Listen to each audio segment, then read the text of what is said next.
podemos ayudar a otros espiritualmente.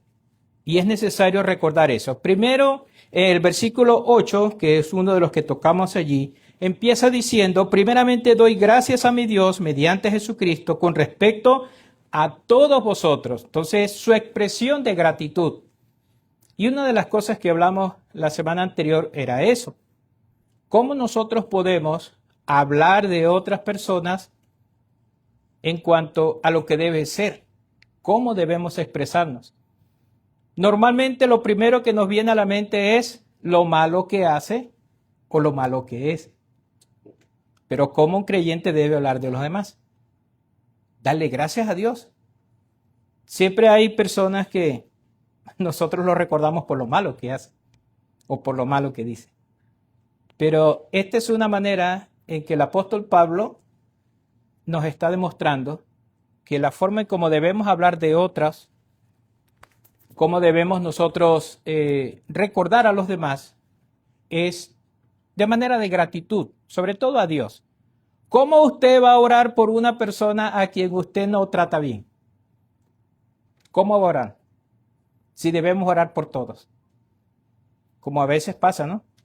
Cuando la pareja tiene cierta discusión en el día, viene la pregunta, ¿te sirven la comida?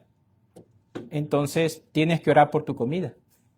¿Cómo tú oras a Dios si estás, digamos que no estás muy bien emocionalmente? ¿Cómo tú le dices a tu esposa o a tu esposo que tú te sientes bien espiritualmente como para orar por la comida? ¿No le ha pasado eso a veces? Que hay cierta discusión y luego entonces tienes el plato de comida y vas a orar. ¿Cómo te sientes? ¿Cómo es tu vida ahí en ese momento? A veces no pensamos en que la persona que nos está viendo, con quien discutimos o con quien dijimos algunas cosas, dirá, ¿tiene moral para orar? O pensará, me imagino que debe estar pidiendo perdón primero. Cosas así. Entonces imagínense hablar de unas personas que ni siquiera conocemos, porque a veces escuchamos cómo son, pero hablar de otros es algo serio y debemos cuidarnos en la forma como hablamos, porque a veces pudiera ser que estamos hablando con alguien que lo conoce mejor que nosotros y entonces no quedamos bien parados. Por eso es que el apóstol Pablo lo primero que hizo fue darle gracias a Dios por ellos. Y se lo está diciendo en esta carta. Y me imagino que el apóstol Pablo no fue alguien que estuvo hablando cosas diferentes, ¿no? En cuanto a lo que pensaba, como a veces hacemos. Ahí viene ese novio. Hola, ese novio, Dios te bendiga. Qué bendición verte, ese novio.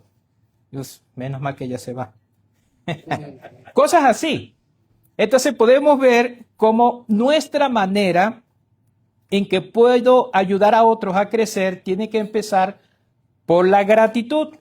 No podemos ayudar a otros si tenemos esa adversidad y mostramos a otros nuestra adversidad con otras personas. No tiene sentido.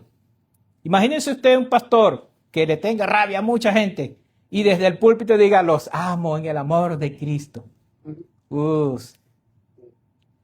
Entonces hay que tener mucho cuidado porque nosotros, aunque no somos pastores, debemos tener la actitud siempre de cristianos ante todos los demás.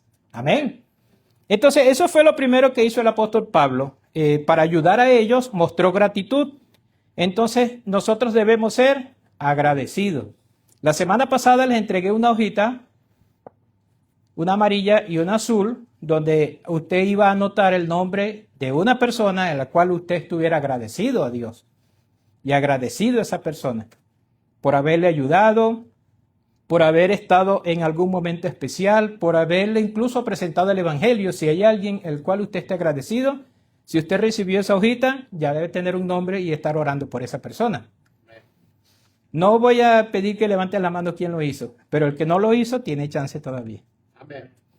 Está entonces el otro aspecto, no solamente ser agradecido, sino como vemos en el versículo 9, él dice, porque testigo me es Dios a quien sirvo en mi espíritu, en el evangelio de su Hijo, de que sin cesar hago mención de vosotros siempre en mis oraciones. Si usted quiere ayudar a otro a crecer espiritualmente, debe entonces orar. Y yo les pedí que escribieran en el otro papelito por lo menos 1, 2 o 3 personas por las cuales a usted les gustaría orar, conocidos o no. Y les mencioné algunas peticiones de oración en cuanto a lo que es el trabajo misionero. ¿Cómo ustedes pueden orar por los misioneros? No solo por los que conozcan, sino por los que no conocen. Y les hice referencia a lo que es la ventana 1040. No sé si alguien pudo llegar hasta esa ventana 1040, donde aparecen ciertos nombres de países, ciudades, tribus, el cual el evangelio aún no ha llegado. Y hay hermanos luchando por entrar en esos lugares para predicar el evangelio. Entonces sería bueno también, para ampliar nuestra lista de oración, tener esos lugares, esos sitios, esos hermanos, esas organizaciones misioneras que muchos de ellos exponen su vida por predicar el evangelio en lugares donde usted y yo no podemos ir. Entonces, como dice un hermano que él es misionero, si usted no puede ir, entonces puede hacer 2 cosas. Uno, obligatorio, orar. Y lo otro, en sus posibilidades de dar. Para que usted que no puede, ayude a otro a que llegue hasta donde el evangelio no ha llegado. Amén. El otro aspecto que nosotros queremos tomar, porque eso fue la semana pasada, es, si usted quiere ayudar a otros, entonces usted debe ¿qué? Visitar. Además de orar, debe visitar. En sus manos está una hojita. Ese es de color rosa o fucsia, como ustedes quieran ponerle. En Venezuela ese color le dicen color amorcito, que es colita con leche. Sí, así le dicen. Ese color, usted va a notar allí. Piense, no sé, incluso, quizás no lo quiera notar todavía, pero usted debe estar pensando y pidiéndole al Señor, orando, para que usted pueda visitar a una persona o una familia en el lapso de 15 días.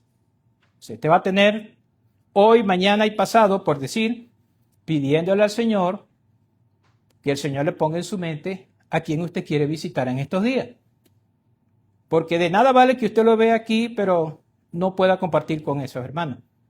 Porque recuerden esto, la actividad de la comida en la iglesia es muy buena, se da para mucho compartir, hablar, pero casi siempre nos sentamos con la misma persona. Entonces yo les invito a que estén orando desde ahora por una persona o por una familia que usted quiera visitar. Pídale dirección a Dios. Si usted quiere, puede anotarlo de una vez. Ya empiece a orar por ellos.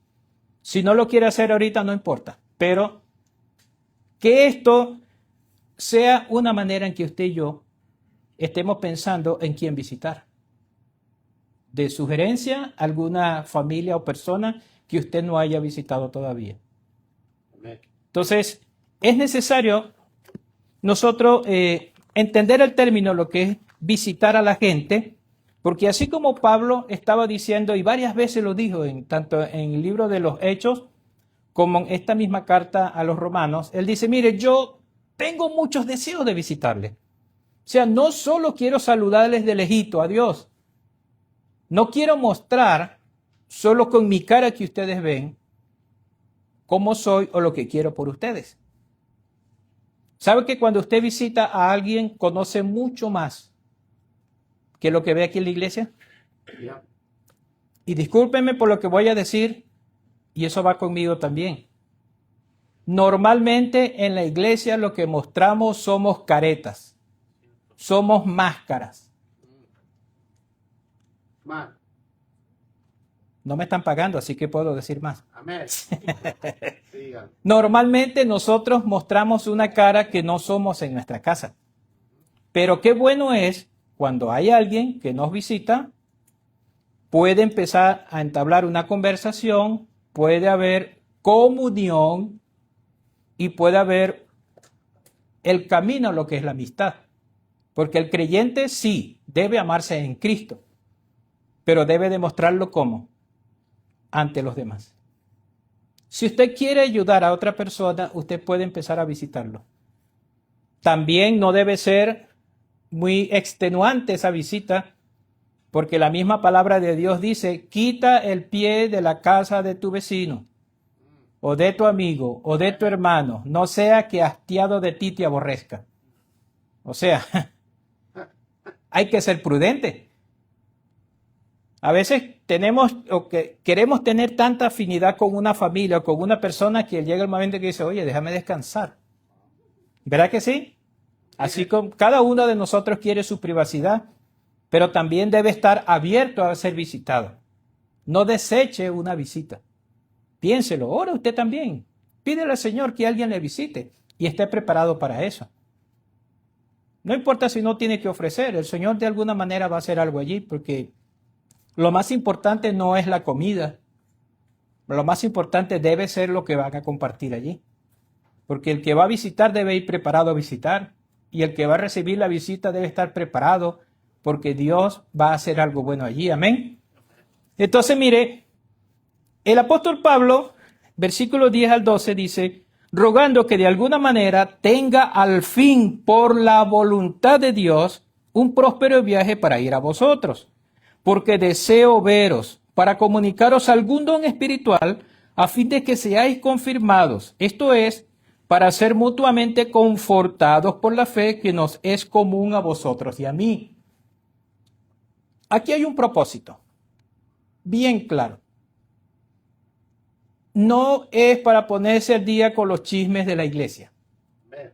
¿Es para qué? Para compartir algo que sea de beneficio espiritual para el que visita como el que es visitado.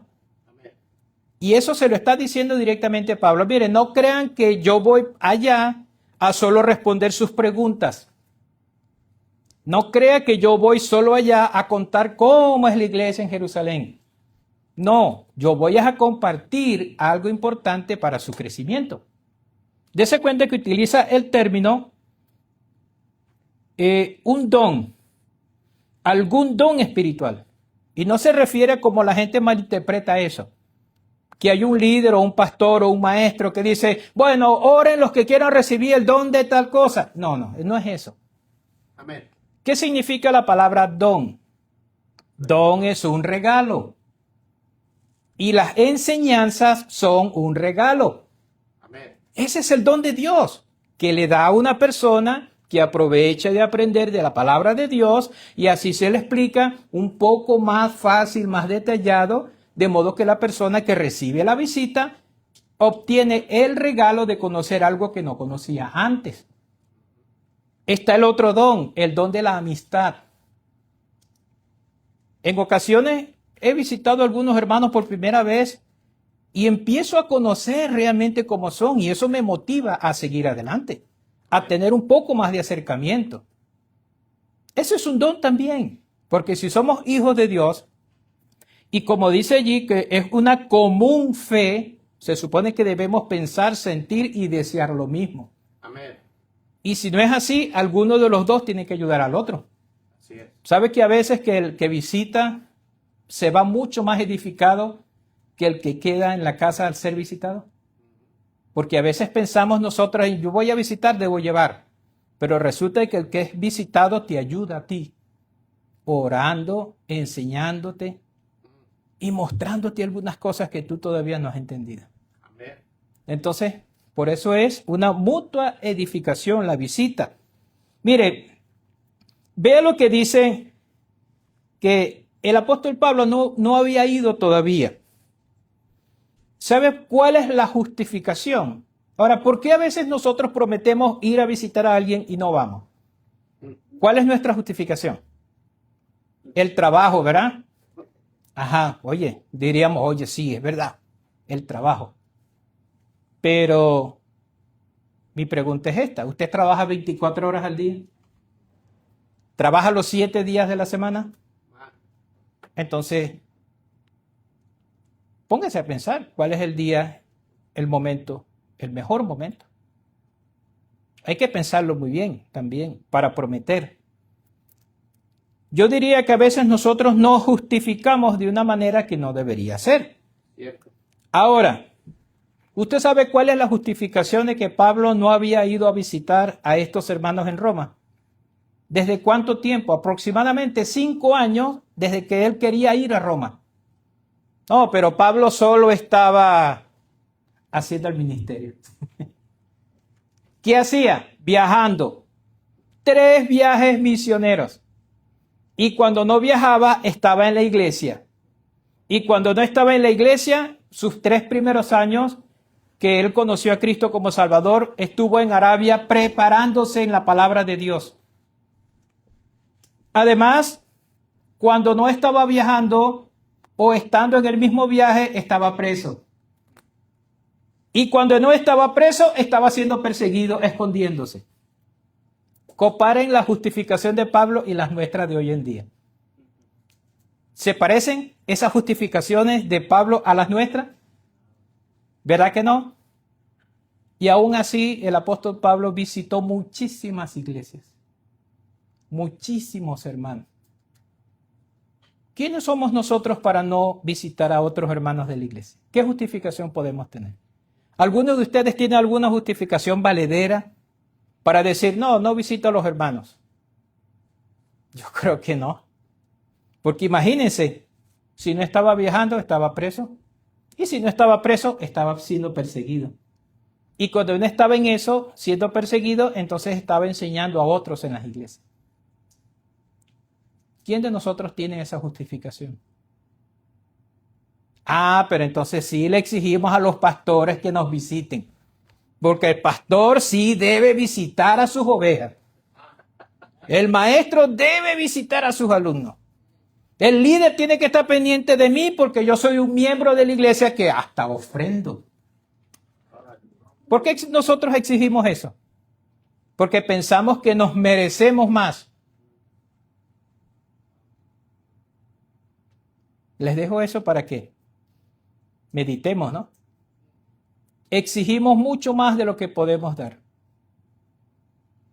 El apóstol Pablo sí tenía justificación. Nosotros, ahí les dejo. Solo meditemos en eso. El motivo de esa visita era enseñarles bases sólidas doctrinales. ¿Cuál es el motivo de mi visita? Porque la hermana tiene o el hermano tiene unos vestidos que me dijo que me iba a dar. Entonces aprovecho a visitarle. Porque como no sé dónde vive y quiero ver cómo vive, entonces sí le voy a decir.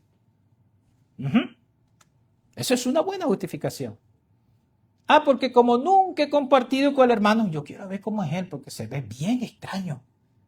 Yo quiero ver por qué se comporta así. Esas son nuestras justificaciones para visitar. Pero ¿cuál debe ser la verdadera justificación para visitarnos unos a otros? Utilizar la palabra de Dios para edificarnos. Por eso tiene que ser bien preparada esa visita. Si la palabra de Dios no está en esa visita, entonces perdimos el tiempo. Debemos leer la Biblia, debemos compartir de la Biblia y debemos orar. Si eso no pasa en una visita, olvídese, es una visita de cortesía que no hubo crecimiento. Pero eso lo vamos a hablar después.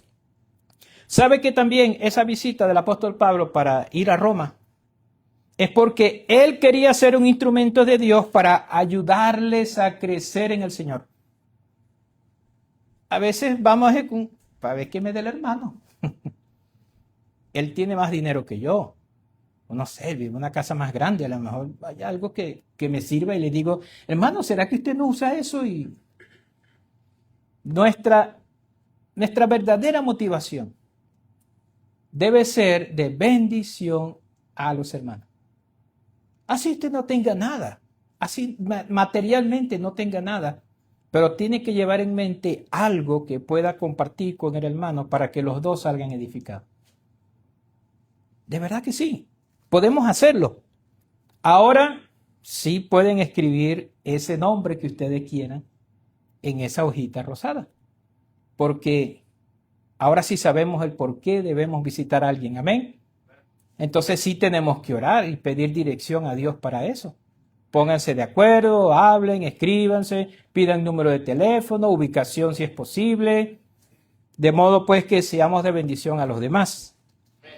Otra cosa también es que el apóstol Pablo quería ayudar a los otros porque era una manera de alimentar. No era solo una simple visita, era alimentar a las personas. Mire, ¿qué fruto esperaba el apóstol Pablo de ellos? Porque hay otra cosa también. Nosotros, los que trabajamos en el ministerio, debemos ser bien claros con el tiempo que se invierte en las personas.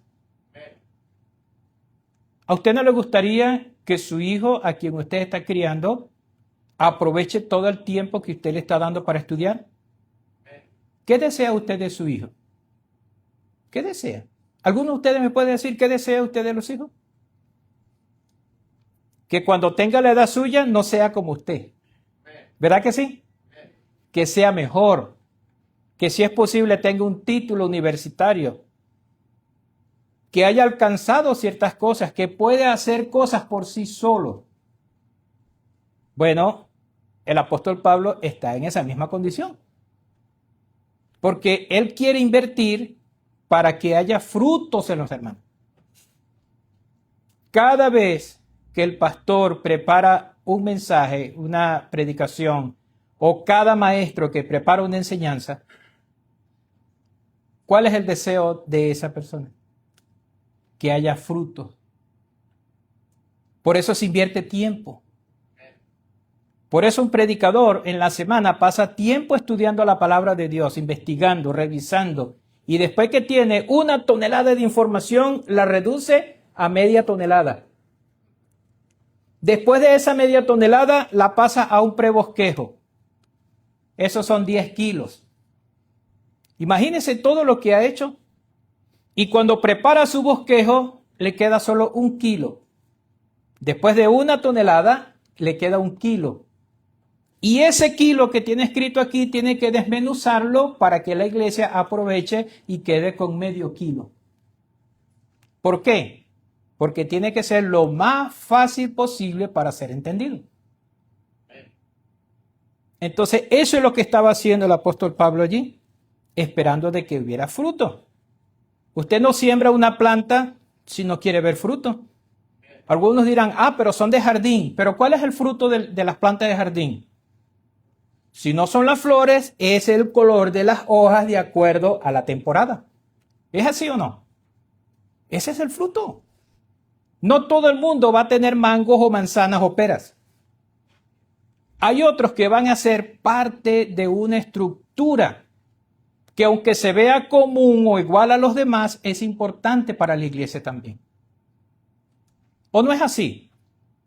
En las empresas hay de todo. Ustedes que trabajan, nosotros que trabajamos, vemos una estructura en la empresa y a veces pensamos que alguien como que es el menos indispensable, pero que falte el de la limpieza durante 2 días. Que falte el de la limpieza. Dígame usted en un hotel que falte la persona que maneja la lavadora y secadora. ¿Cómo queda eso? En su misma casa, sobre todo las madres, que se enfermen 1 o 2 días. Crisis total. Porque pareciera que la mamá no hace nada porque como ella no trabaja, pero cuando llega el papá de trabajar, quiere conseguir todo listo, ¿verdad que sí? Pero que se enferme mamá. El que trabaja, por muy molesto que llegue, tiene que hacer lo que no se hizo en la casa. Así mismo pasa en las iglesias, hermano. Exigimos tanto y no queremos hacer nada, porque pensamos que este es un restaurante. Entramos y como ofrendamos, queremos ser atendidos. La iglesia no es un restaurante, aunque se coma mucho aquí. No lo es, porque usted no está pagando para que le sirvan. Perdón, lo dije muy duro. El problema de la mayoría de nosotros es que estamos acostumbrados a que los demás nos estén sirviendo. Y ese es el problema. ¿Para qué usted siembra una mata de mango, de manzana o de lo que sea? Para que dé fruto. ¿Y ese fruto lo aprovecha la planta? ¿Quién lo aprovecha? Otros. Así pensó el apóstol Pablo en ellos que estaban en Roma.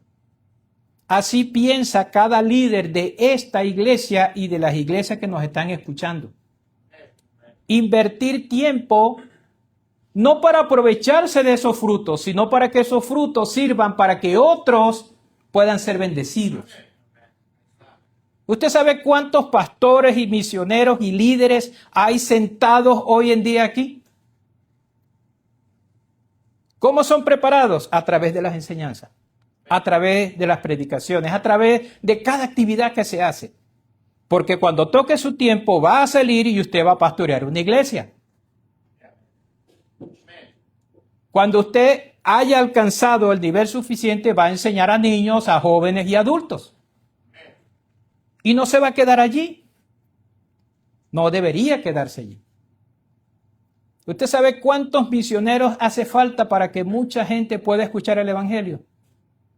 Esos son los misioneros que hoy en día se están preparando en las iglesias y que están escuchando las enseñanzas. Por eso es que el apóstol Pablo dice, lo voy a alimentar esperando que haya fruto. Yo no sé si usted de verdad hoy está pensando en que debería dar fruto. Porque hay quienes solo visitan la iglesia porque les gusta escuchar. Les gusta cómo cantan los evangélicos. ¿Les gusta eso? ¡Qué chévere! Al final comen y todos son felices. Es bueno. Pero usted sabe lo que significa seguir a Cristo. Es mucho más que venir a la iglesia. Es mucho más que escuchar una enseñanza. Es mucho más que escuchar unos coros, unos himnos. Porque el Señor, además de ser el dueño de la iglesia, demanda de la iglesia que demos fruto. Por eso es que el apóstol Pablo, entendiendo esa gran responsabilidad, le está diciendo a ellos, como está en el versículo 13, pero no quiero, hermanos, que ignoréis que muchas veces me he propuesto ir a vosotros, pero hasta ahora he sido estorbado, para tener también entre vosotros algún fruto como entre los demás gentiles. Es decir, no se crean que yo voy a visitar de turista. Yo voy allá porque les voy a preparar, les voy a ayudar a que ustedes conozcan más de Dios para que ustedes se dejen utilizar por Dios. Ahora, ¿usted qué está pensando en esta mañana? ¿Solo vino porque le tocaba venir a la iglesia? ¿Solo vino porque le gusta aprender? ¿O usted está consciente que el estar presente aquí es una responsabilidad para ser instrumento de Dios en las manos de Dios? Es mucho más que eso incluso. Porque hay herramientas que compramos y se oxidan. ¿Sabe por qué? Porque no están al alcance de la mano. ¿Verdad que sí? ¿Qué nos toca a nosotros? Estar al alcance de la mano. ¿Y sabe cómo Dios se manifiesta utilizando sus herramientas? Con los líderes de la iglesia, con los pastores, con los maestros. ¿Con quién cuenta el liderazgo de la iglesia de aquí? ¿Con quién cuenta? Somos una herramienta de alta calidad y muy costosa, pero no estamos al alcance de la mano de los líderes de la iglesia. Queremos ser atendidos, pero no atendemos. Que el Señor nos ayude. Porque toda acción debe tener una reacción. Somos alimentados, debemos nosotros alimentar a otros también. Ayudar a otros. Mire, Pablo quería ayudar espiritualmente a los hermanos para tener privilegio de ver sus frutos. Mire, nuestros pastores no quieren tenernos aquí como sus esclavos. Eso debería ser. Un pastor no debería esperar solo la ofrenda. No debería esperar eso. El pastor no debería tener gente allí que esté, bueno, ¿qué quieres que haga? Ahora, ven. No, no, no. El pastor quiere hombres y mujeres que estén dispuestos a servir al Señor. Y eso es lo más importante. Todo creyente que ama al Señor debe crecer y multiplicarse. ¿Alguno de ustedes sabe lo que dice 2 Timoteo 2:2? Lo que has oído de mí ante muchos testigos, esto encarga a hombres fieles que sean idóneos para enseñar también a otros. A otros. ¿De qué vale de que haya alguien con mucha habilidad para hacer algo, pero no se deje usar? Con mucho conocimiento. Mire, usted puede verse todos los videos de YouTube de la predicación de MacArthur. Todos los videos de la predicación de mucha gente. Puede ver tantos servicios, puede leerse bosquejos de gente que tiene mucha literatura en internet. Puede visitar las iglesias que usted quiera. Pero si todo eso que usted tiene en la mente no lo utiliza para la gloria de Dios, además de perderse en cualquier momento de tu mente, más bien viene siendo algo con lo cual tú delante de Dios vas a ser señalado y reprochado porque tienes las herramientas y no las utilizas para la gloria de Dios. De nada nos sirve tener mucho conocimiento. ¿De qué vale tantos estudios si no nos dejamos usar por Dios? Y eso ocurre con la gente que está en la calle que no conoce de Dios. Los vemos, los señalamos, los criticamos y dices, ay, ojalá conociera de Dios a esa persona. Pero somos incapaces de acercarnos, ¿eh? Y como lo dije la vez pasada, criticamos las iglesias que no enseñan bien. Pero nosotros somos incapaces de apoyar y de ayudar a que puedan ver la verdad de la palabra de Dios. Obtener fruto y ver el fruto en otros no es algo por esfuerzo personal. Y eso es lo que estaba diciendo Pablo aquí. Hay muchos que se esfuerzan en que otros crezcan para decir, ve, mi hijo espiritual. Este año bauticé 52 personas. A veces estamos así. Logré dar 65 estudios bíblicos. A veces pensamos solo en números. Ve cómo tengo la iglesia llena. Tenemos que poner 2 cultos ahora en adelante. A veces olvidamos que es Dios el que hace eso. A veces olvidamos de que nosotros somos los instrumentos de Dios y es quien Dios es el que hace las cosas. ¿Qué nos dice Filipenses 2:13? Que Dios es quien lo hace según su divina voluntad. Porque Dios pone el querer como el hacer, según su divina voluntad. Hay muchos pastores que tienen grandes proyectos, grandes planes, pero quieren hacerlo con su fuerza. Quieren hacerlo con lo que han aprendido. Pero se olvidan que es Dios quien pone el querer en el corazón de los hermanos que están aquí, como ustedes. Queremos ver a la iglesia llena, pero no nos ponemos en las manos de Dios. No hacemos lo que Dios quiere que hagamos. Porque a veces entonces todo lo contrario. Queremos ver fruto, pero no invertir. ¿Usted quiere que su carro esté mejor? Llévelo a un taller y pague. No puede esperar que el otro día amanezca. ¡Ay, gloria a Dios! Dios hizo un milagro. El carro amaneció más nuevo. Eso no es así. ¿Usted quiere ver frutos? Invierta. No solo dinero. Invierta tiempo. Invierta en reconocer a los hermanos. Porque a veces somos tan arrogantes que ni siquiera entendemos que lo que Dios tiene para nosotros lo tiene otro hermano al cual nosotros ni saludamos a veces. Entonces, alimentar es mucho más que enseñar. Alimentar es mucho más que mostrar las cosas. Es esperar que Dios también nos dé a nosotros, a través de los hermanos, lo que necesitamos. No solo lo físico, sino también las enseñanzas necesarias, la humildad. Hay personas que tienen tanto dinero que a veces que ellos piensan que la iglesia tiene que arrodillársele porque tienen dinero. Como hay todo lo contrario, hay quien no tiene nada y entonces llegan, aquí estoy, empiecen a darme.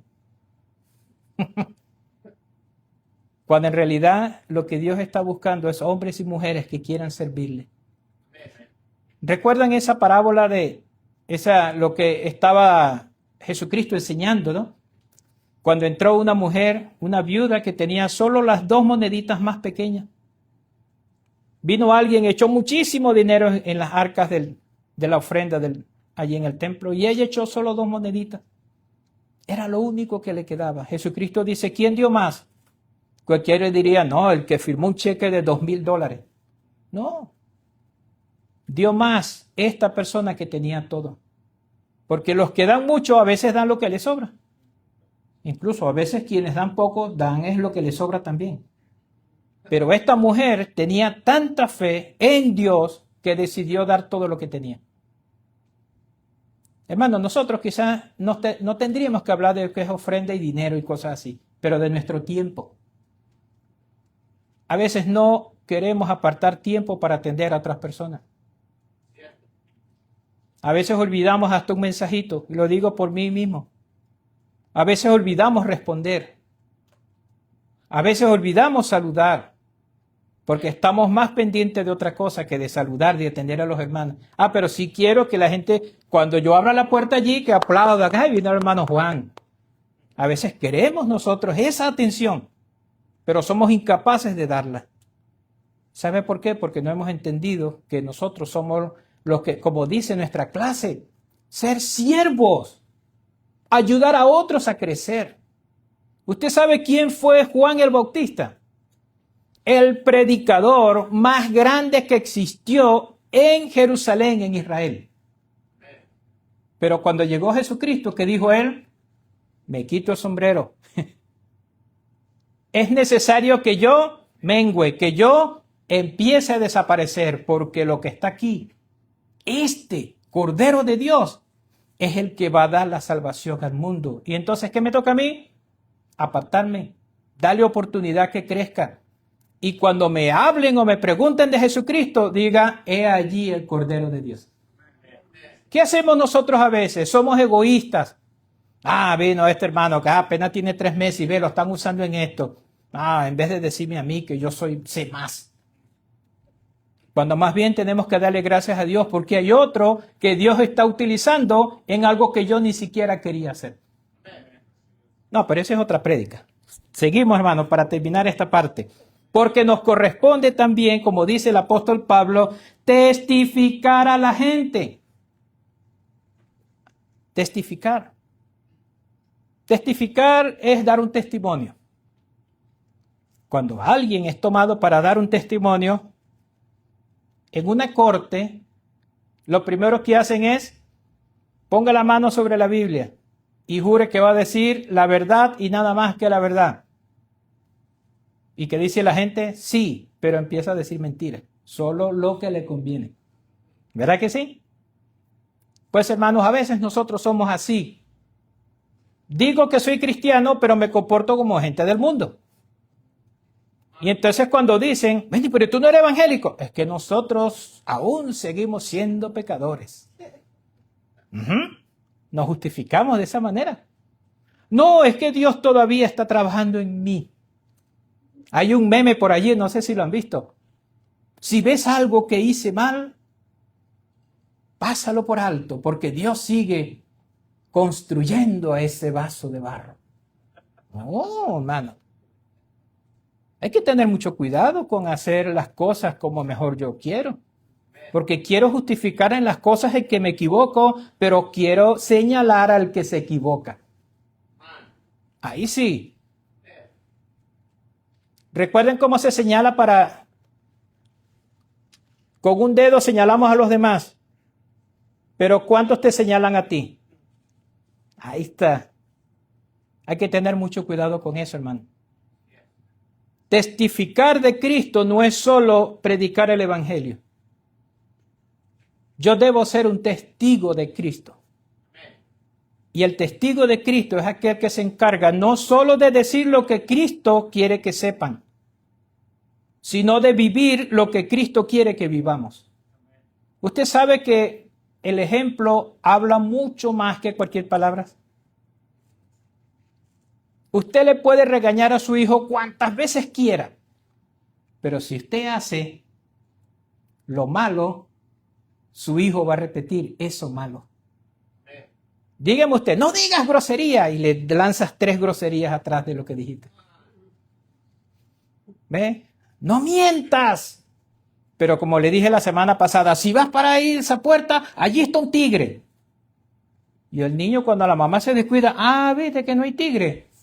Entonces yo puedo decir también que hay un tigre allá. ¿Verdad que sí? ¿Cómo aprenden los niños? Lo que ven, lo multiplican en su vida. Y hasta lo modifican porque es mejor a veces lo que hacen. Es mejor en cuanto a las mentiras. Wow, las mentiras cómo se han modificado y a veces algunas son creíbles. No, mire, ¿por qué rompiste ese plato? No. Lo que pasa es que tenía las manos todavía llenas de jabón y se me resbalaron. Pero tócale las manos que ni siquiera mojadas las tenía. Mire, hay muchas cosas por las cuales nosotros queremos ser justificados, pero señalar a los demás. Mire, según la voluntad de Dios, nosotros tenemos que empezar a testificar. Pero eso lo vamos a hablar la próxima semana. Pero sí le invito, hermano, a que estemos pensando mucho en lo que hemos escuchado hoy. Pues eso va conmigo también. Usted sabe cuántas veces mi familia tiene que verme y otra vez lo volvió a hacer. Sí, yo no sé si... Yo creo que en su casa no pasa eso. Yo sé que en su casa no. Como dice el pastor, la gente del Facebook sí, y los de YouTube también lo hacen todos los días. Pero no, aquí no. Solo el hermano Juan. Hermano, mire, si yo quiero que otros crezcan espiritualmente, yo no puedo seguir comportándome como siempre. Debemos cambiar en algo. Nuestras palabras, ¿cómo usted habla? ¿Usted no se ha puesto a pensar las palabras que salen de su boca? ¿No se da cuenta que a veces que si usted dice lo mismo que dicen sus compañeros de trabajo, allí hay algo mal? Si usted ve lo que otros ven en la televisión o en internet o en el teléfono, lo que sea, ¿no será que hay algo mal también allí? ¿O como usted se viste? ¡Wow! Porque a veces la vestimenta tiene mucho que decir de usted y de mí. A veces la moda y las cosas que nosotros llamamos moda, porque como todo el mundo lo hace, entonces yo lo puedo hacer. Yo soy joven. ¿Usted sabe lo que dice la palabra de Dios? ¡Ay de aquellos que hagan caer a uno de mis pequeñitos! Si usted se viste y hace que algún hermano vea para donde no tiene que ver, entonces ese texto es con usted. O si usted es creyente y dice lo que no tiene que decir, entonces otro dice, pero si él lo dice yo también, porque él es cristiano. Él es el líder, él es el maestro. Si el pastor dice eso, ¿quién soy yo para no decirlo? Entonces debemos tener mucho cuidado, porque testificar va mucho más allá de decir Cristo te ama. Eso es una frase que todo el mundo debe saberlo, sí. Pero la gente ve lo que hacemos y empieza a comparar. ¿Y este es evangélico? ¿Y este es el que dice que va a ver a Dios? ¡Wow! Mis hermanos, que el Señor nos ayude cada día a que podamos entender su palabra y que nos dirija por donde debemos ir. Ser lo suficientemente humildes para entender que hay otras personas en la iglesia y en otros lugares que nos pueden enseñar para glorificar a Dios. No cerrarnos a eso. No se crea que porque usted lee la Biblia todos los días no hay alguien que pueda enseñarle algo. Sí, sí hay. Y si no lee la Biblia todos los días, empiece a leerla. Se va a dar cuenta de que sí va a aprender. Y que el Señor nos va a ayudar a que seamos hijos que podamos testificar, aún sin decirle Cristo te ama. Ha pasado ocasiones, y con esto cierro, donde hay personas que se acercan a nosotros y le preguntan, tú eres evangélico, ¿verdad? ¿Por qué va esa pregunta? Porque hay algo diferente. La gente tiene que ver la diferencia. Tiene que escucharte hablar diferente. Cuando estén en pareja, en la calle, esto es gratis, no se los voy a cobrar. Cuando estén en la calle, traten a su pareja, tanto hombres como mujeres, como debe ser. No griten, no peleen. Cuídense. Hagan así como que la aman y la abrazan. O usted, esposa, déjese abrazar. También. Eso indica mucho. Cuando estén acostaditos en la cama, mire, un contacto. Eso ayuda mucho. Aunque usted no lo crea. El contacto que usted pueda tener, así sea acostadito en la cama, así estén bravo, cásele la mano. Eso va a ayudar a que empiece a que haya perdón. Y así, me gustaría darle más consejos, pero ese no es mi trabajo ahorita. Mi trabajo es terminar para que usted y yo podamos pensar en las cosas que Dios quiere que hagamos cada día. El Señor nos bendiga. Gracias, Padre Santo, le damos, porque podemos hablar de cómo usted nos enseña a crecer. Ayude a que nuestra mente y nuestro corazón sea realmente humilde para entender